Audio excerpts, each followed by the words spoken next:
दीपक पौडेलजी तपाईँलाई धेरै धेरै धन्यवाद। तपाईँको पनि पालो आइहाल्यो।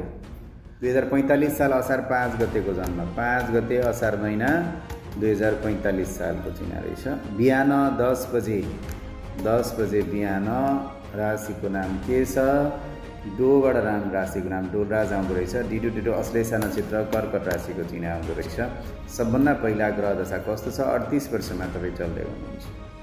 38 वर्षमा चल्दै गर्दा एउटा 44 वर्षसम्म चन्द्रमाको दशा छ।